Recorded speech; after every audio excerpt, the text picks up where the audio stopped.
Hola, ¿qué tal? Buenas noches. Una investigación a cargo de la aviación del Ejército determinará las causas que originaron el accidente del helicóptero MI-17 que chocó contra una montaña en zona rural de Pensilvania, en Caldas. Sus 17 ocupantes, entre oficiales, suboficiales y soldados, fallecieron y sus restos serán ahora trasladados a medicina legal. De este lamentable hecho que enluta a nuestras fuerzas militares y de la historia de una francesa que desde hace años forma parte de la guerrilla de las FARC, les hablaremos en esta emisión de CMI. Comenzamos. Atribuyen al mal tiempo accidente de helicóptero del Ejército que cae en Caldas. Procurador arremete contra acuerdo cese al fuego. Fiscal responde y advierte que no es momento de la crítica. Esta es Natalie Mistral, una ciudadana francesa en las filas de las FARC. Esposa del asesinado director de medicina legal en el Caribe, estaría vinculada al crimen. 6 años de prisión para expresidente de la compañía Petro Tiger. Servicio Público de Empleo ofrece más de 600,000 vacantes. Se dispara importación de alimentos en los primeros meses del año. Tras nuevas elecciones en España, aún no está claro quién será el nuevo presidente. Sorpresa en la Eurocopa. España e Inglaterra eliminadas del torneo. El volante de la Selección Colombia, Edwin Cardona, responde a críticas.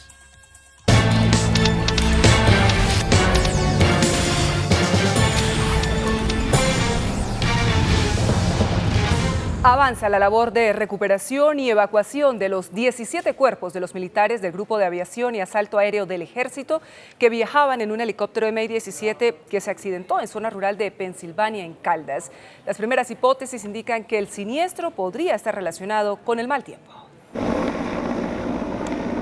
El helicóptero partió al mediodía del domingo desde el aeropuerto de Quibdó hacia la base de Tolemaida. Sobre las 2 de la tarde, las torres de control y los radares perdieron todo contacto con la aeronave, que hizo su último reporte 35 millas al norte de Mariquita, Tolima. Esta mañana, un equipo de rescate conformado por 200 personas y 8 helicópteros encontró los rastros de la aeronave siniestrada en zona montañosa de Pensilvania, Caldas. El haberse estrellado prácticamente de frente contra una montaña, pensamos que puede estar directamente involucrado con mal clima, con condiciones de mala visibilidad que no le permitieron a nuestra tripulación advertir lo que allí estaba enfrentando. Los militares regresaban a su base después de apoyar una operación contra la guerrilla del ELN en las selvas del Chocó, donde fue rescatado un secuestrado y murieron varios guerrilleros. Y traía un helicóptero, el cual ya estaba llegando al final de sus horas operacionales, como hacemos en todo el país, para que este helicóptero viniese a realizar sus procedimientos de mantenimiento. Es un helicóptero que se encontraba en perfecto estado y la tripulación había estado y había sido certificada en su entrenamiento en simuladores. En el accidente murieron 4 oficiales, 7 suboficiales y 6 soldados profesionales que hacían parte de equipos de aviación, salvamento y rescate y comunicaciones. Los cuerpos serán trasladados mañana a Bogotá y posteriormente a sus ciudades de origen. Y a su turno, el presidente Juan Manuel Santos, durante un saludo a miembros de las Fuerzas Armadas en la base de Tolemaida, rindió un homenaje a los militares muertos en este accidente ocurrido en Caldas, al tiempo que defendió también los alcances del proceso de paz en La Habana.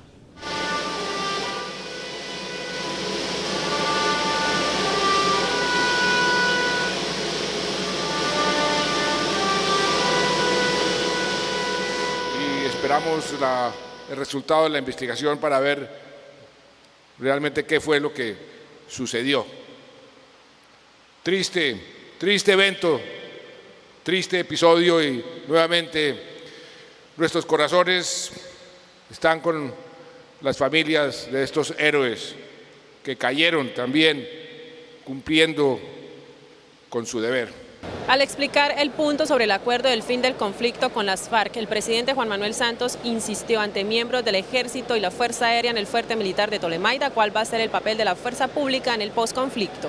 Por supuesto que el futuro de nuestras fuerzas la estamos diseñando nosotros mismos, con los señores comandantes, con el ministro, con expertos internacionales. El jefe de Estado explicó además otras preocupaciones. Que un sistema de delación pueda generar testigos falsos que acusen a sus superiores para obtener algún tipo de beneficio jurídico, pues eso quedó descartado.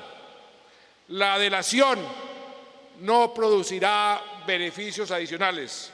Entre tanto, los comandantes de las fuerzas militares y la Policía Nacional aseguraron que sus hombres están preparados para proteger a los guerrilleros de las FARC de cualquier agresión de otros grupos armados o disidentes una vez entren a las zonas de ubicación temporal que han sido acordadas entre gobierno y la guerrilla.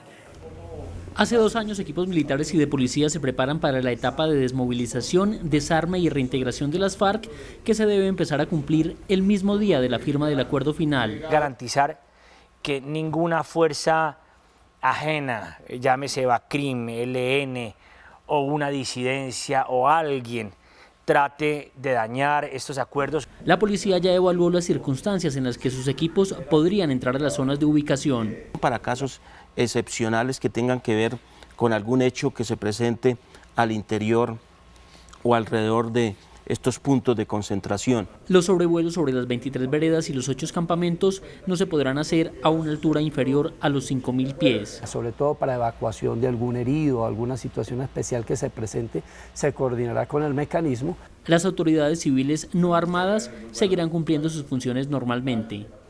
Y por su parte, el procurador general Alejandro Ordóñez cuestionó los acuerdos que ponen fin al conflicto armado y dijo que la guerrilla de las FARC se podría rearmar si no entregan el dinero que ha sido obtenido ilícitamente. El procurador general dijo que para un desarme permanente y definitivo de las FARC se requiere de un desmantelamiento de la infraestructura económica del grupo guerrillero. Que permiten que las FARC se rearmen y vuelvan a atacar en cualquier momento. Igualmente dijo que no habrá una desmovilización total de las FARC. El acuerdo publicado permite que más de la mitad de los integrantes de aparatos violentos de esa organización no se desmovilicen. El jefe del Ministerio Público también propuso una consulta para indígenas y ciudadanos que viven cerca de las zonas veredales para el desarme de las FARC. Los derechos de los pueblos indígenas a la consulta previa y el derecho de los ciudadanos de estos municipios a expresarse en una consulta popular. Finalmente dijo que el acuerdo no hace referencia a las milicias que actúan en la zona urbana. También habló hoy el fiscal general encargado, Jorge Perdomo, quien dijo que no es momento de hacer cuestionamientos a los acuerdos que ponen fin al conflicto armado y le pidió al procurador Alejandro Ordóñez que escuche a las víctimas, quienes son las más interesadas en el desarme de las FARC. El fiscal general encargado dijo que el acuerdo del fin del conflicto es un avance importante y que en tal sentido se debe apoyar. De modo que hoy salir a cuestionar que es que no van a entregar las armas, que la van a entregar, pues todas esas son cosas que se dicen por decir algo, pero no porque se tenga una base sólida para decirlo. También hizo referencia a la petición del procurador Alejandro Ordóñez de hacer una consulta a los indígenas y ciudadanos que viven cerca de las zonas veredales para el desarme de las FARC. Yo creo que valdría la pena que el procurador hablara con las víctimas del conflicto. Si usted se pone a pensar, creo que esas personas que viven cerca son los más interesados. Finalmente les dijo a los críticos de los acuerdos que no se puede salir a descalificar el esfuerzo de los últimos años. Hoy se conoció la existencia de una ciudadana francesa en las filas de la guerrilla de las FARC. Se identifica como Nathalie Mistral y hace parte de las filas del Frente 57 de esta guerrilla que opera en el departamento del Chocó, en el occidente de Colombia. La cadena Radio Francia Internacional reveló que Mistral es natural de la ciudad de Montpellier, en el sur de Francia, y que llegó a las filas de la guerrilla luego de pasar por México, a donde arribó atraída por los escritos del comandante Marcos. Sociedad civil e intelectuales pidieron que se acelere el diálogo entre el gobierno y la guerrilla del ELN para que la paz sea completa en el país y no permita que algunos integrantes de las FARC continúen delinquiendo, cambiando de filas para irse con el ELN. Para quienes han estado cerca de los acercamientos entre el ELN y el gobierno, es prioritario iniciar estos diálogos formales, pues una paz sin este grupo armado es incompleta. Seguir con declaraciones, echándose vainazos, no creo que eso sea lo pertinente. Lo pertinente es que se sienten y que el ELN entienda que el momento político hoy día es un momento político muy especial para la sociedad colombiana. La sociedad civil plantea otra serie de riesgos. Se va a correr el riesgo de que miembros de las FARC potencialmente se vayan hacia el ELN. El negocio del narcotráfico de las FARC va a seguir con el ELN. Eso lo tienen negociado. Los diálogos formales se han estancado por la negativa del ELN de entregar todos los secuestrados que mantienen en su poder. Y por su parte, el ministro de la Defensa, Luis Carlos Villegas, descartó la solicitud hecha por la guerrilla del ELN de extender el cese bilateral del fuego. Insistió en que los jefes del ELN deben abandonar el secuestro para que avance el diálogo con el gobierno nacional. El ELN se pronunció sobre los alcances del acuerdo para el fin del conflicto con las FARC y aseguró que el gobierno debe pactar con ellos otro cese bilateral del fuego y no poner nuevas condiciones como la liberación de los secuestrados antes de sentarse a la mesa. El ELN sabe exactamente qué es lo que tiene que hacer para iniciar la etapa pública de esas conversaciones. Si lo hace, el gobierno está listo. Si no lo hace, seguiremos en la labor constitucional de perseguir a un grupo que no ha entendido que la lucha armada ya no tiene lugar en la historia. Según cifras del Ministerio de Defensa, el ELN mantiene a 11 personas secuestradas.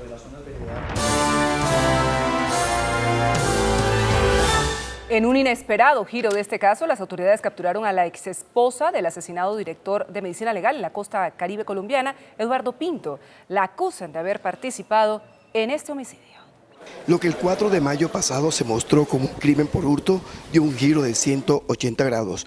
Eduardo Pinto Viloria, director regional de Medicina Legal en la costa, habría sido asesinado por orden de su esposa, Dayana Hasir, quien tenía una relación sentimental con Johan Beltrán, conductor de confianza de la familia. Los móviles, al parecer, de lo que se pudo observar dentro de la audiencia y que algunos de ustedes tuvieron conocimiento, todo es como un tema pasional. El mismo Johan declaró ante la Fiscalía que desde abril de 2015 sostenía una relación con Dayana. Reconoció lo que los demás dijeron y al final de la audiencia, antes de la decisión, se le permitió abrir el audio y se disculpó y pidió perdón también a la familia que días anteriores no lo había hecho. Johan Beltrán, tras varias comunicaciones reveladas por la Fiscalía, reconoció ante el ente investigador que fue coautor intelectual junto con Dayana. Esta tarde, un juez Bacrín legalizó la captura de Dayana Hasir. Mañana se cumplirá la audiencia de imputación de cargos. Y hoy terminó uno de los 3 procesos que están siendo adelantados contra la exdirectora del IDU, Liliana Pardo, por el llamado carrusel de la contratación en Bogotá. La Fiscalía pidió la máxima condena contra la exfuncionaria. Después de 5 años y en su ausencia, terminó el juicio en contra de la exdirectora del IDU, Liliana Pardo, por irregularidades en el llamado carrusel de contratos en Bogotá, que involucró no solo a funcionarios, sino a contratistas. El próximo 1 de agosto, cuando se lean los alegatos finales, la Fiscalía pedirá en su contra la máxima condena. Los de la fase 3 de Transmilenio, los de la unidad de mantenimiento vial o la malla vial y los de valorización. Así que estamos hablando de una pena que puede ser superior a los 20 años. Desde la clandestinidad, Pardo, con circular roja de Interpol, se declaró perseguida por la Fiscalía. El ente acusador responde. Y no ha comparecido a la justicia. Los procesos de ella se han seguido con todas las garantías fundamentales, con todas las garantías del debido proceso. La solicitud de la Fiscalía es solo en uno de los 3 procesos que enfrenta por irregularidades en 17 contratos, donde es procesada por 11 delitos. En el juicio que hoy culmina también está procesado el excontralor distrital Miguel Ángel Morales Rusi. Un juez en Bogotá condenó a 6 años de prisión domiciliaria al expresidente de Petrotiger, Francisco Guinart, por el delito de corrupción que lo vincula con un paso de sobornos a algunos exfuncionarios de Ecopetrol. El expresidente de la multinacional Petrotiger en Colombia, Luis Francisco Guinart, aceptó haber planeado y ejecutado un entramado criminal para sobornar a funcionarios de Ecopetrol para hacerse a millonarios contratos y fue condenado por esto a 6 años de cárcel. Guinart, que pagará su sentencia en su domicilio, aceptó haber creado una figura falsa en su contabilidad para justificar el egreso de dineros que iban al pago de comisiones irregulares en Ecopetrol. La Fiscalía acusó a Guinart de persuadir al presidente de la multinacional en Estados Unidos, Joseph Siegelman, para desviar los recursos de la compañía y lograr el pago de estos sobornos. El poderoso hombre fue condenado, entre otros delitos, por cohecho por dar u ofrecer. La exalcaldesa de la ciudad de Florencia, en Caquetá, Susana Portela, busca un acuerdo con la justicia para rebajar la pena que recibiría por presunta corrupción. Una pena de 5 años de prisión tendrían que cumplir la exalcaldesa de Florencia, Susana Portela Lozada, su esposo Diego Luis Rojas y la exconcejal Sandra Liliana Lara, de aprobarse el preacuerdo firmado entre los acusados y la Fiscalía y que se sustentó hoy en audiencia pública ante el juez tercero penal del circuito por el caso de corrupción en el que fueron sobornados los concejales de la capital del Caquetá para aprobar un endeudamiento de 20.000 millones de pesos, al parecer sin el lleno de requisitos. De aprobarse el preacuerdo, la exalcaldesa de Florencia sería acusada como cómplice, más no como determinadora del delito. El juez postergó la decisión para el 18 de agosto próximo. En el caso también están implicados otros 11 concejales y 2 exsecretarios públicos. Y desde la intervención del Bronx en la ciudad de Bogotá, que se realizó hace exactamente un mes, los delitos en el centro de la capital del país se han reducido en un 42%, lo revela un estudio presentado hoy por el alcalde Enrique Peñalosa. Así lucen hoy las calles del sector que hace un mes era el más temido de Bogotá. Desde que se intervino la calle del Bronx, la criminalidad cayó en un 42% según un estudio del distrito. Estamos acabando. Es con estos refugios, con estas repúblicas independientes del delito, donde se convertían prácticamente en símbolos de la impotencia del Estado. El documento indica que entre el 28 de mayo y el 23 de junio, el hurto de celulares se redujo en 15.8%, el hurto de personas cayó en 24.6% y las riñas se redujeron en un 67.7%. El hurto a personas en todas lo que son la Décima, la Caracas, ha disminuido considerablemente. Los edificios donde antes había prostitución, drogas y tortura no durarán mucho en pie. Las primeras demoliciones del Bronx comienzan en los próximos 20 días. Operativos similares se seguirán haciendo en las ollas de San Bernardo y Cinco Huecos.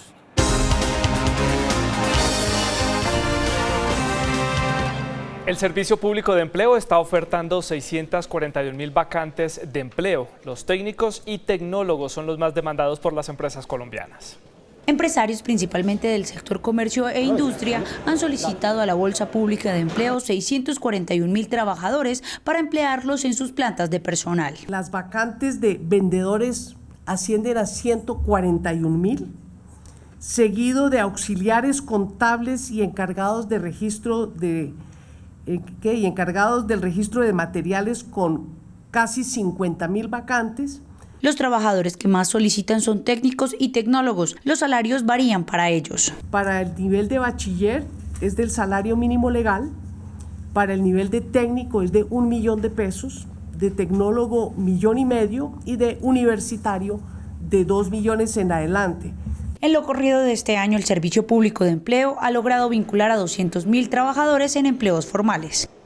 Están disparadas las importaciones de alimentos. Según el presidente de la Sociedad de Agricultores de Colombia, Rafael Mejía, al cierre del mes de abril crecieron cerca del 25%. De acuerdo con el informe de la Sociedad de Agricultores de Colombia, para el acumulado enero-abril, el volumen importado alcanzó 4.9 millones de toneladas por un valor de 2.000 millones de dólares. Frente al mismo periodo del año anterior, se presenta un aumento del 24%. Seguimos preocupados. De enero a abril se incrementaron las importaciones en un 24.9%, es decir, 4.9 millones de toneladas. Los mayores aumentos en volúmenes importados se continúan registrando en productos como el maíz. Porque no hay suficiente oferta. El gobierno y el sector privado tienen que y tenemos que buscar cómo incentivar esa oferta, porque la inflación de alimentos es basada en la falta de oferta de ciertos productos. El dirigente afirmó que el panorama es preocupante, ya que no se reafirman las políticas de producción nacional del sector agrícola, aunque resaltó el programa de Colombia Siembra. Y el precio del dólar comenzó la semana al alza. A continuación, los indicadores económicos y la información bursátil en CMI 7 PM. La tasa representativa del mercado que regirá para mañana martes será de 3.022 pesos con 78 centavos. Los profesionales del cambio compran la divisa en 2.940 pesos y la venden en 2.980 pesos. Un euro cuesta 3.272 pesos con 10 centavos. La libra de café en Nueva York se cotizó a $1 con 36 centavos. El azúcar se transó en 19,73 centavos de dólar la libra. El barril de petróleo WTI se cotizó en $46 con 61 centavos. Una acción de Ecopetrol cuesta 1.370 pesos. El índice de capitalización de la Bolsa de Valores de Colombia bajó 1,16% a 1.302 puntos. La acción que más subió fue la de Carton, con una valorización de 7,84% a 5.500 pesos. La acción que más cayó fue la de Preferencia Carvajal, al perder 6,67% a 2.800 pesos. A continuación, CMI en línea con Paula Viloria. En momentos de peligro inminente, como un atraco o una agresión física, sería perfecto tener un botón que uno pueda presionar para comunicarse con la policía. A continuación les presento una aplicación que tiene este servicio. Se trata de Polis, una aplicación creada por la Policía Nacional para reportar robos, disparos como los ocurridos en Orlando o cualquier alteración al orden público. La aplicación está disponible para teléfonos con sistema operativo Android o iOS, de manera que el usuario pueda comunicarse con las autoridades con tan solo tocar un botón en la pantalla de su celular. La herramienta registra la ubicación del usuario con la ayuda del GPS, de modo que las autoridades puedan ubicar el lugar del incidente con mayor facilidad. En www.cmi.com.co encontrará el enlace para instalarla. Nos vamos hasta aquí las noticias. Muchas gracias por haber estado con nosotros, pero ya saben que a las 8:30 tienen una cita con Santi y a las 9:30 hay más CMI. Los espero a las 8:30 con las claves de la situación política en España si se quieren enterar de qué es lo que está pasando allí. Feliz noche. Bastante complicada que está. Chao.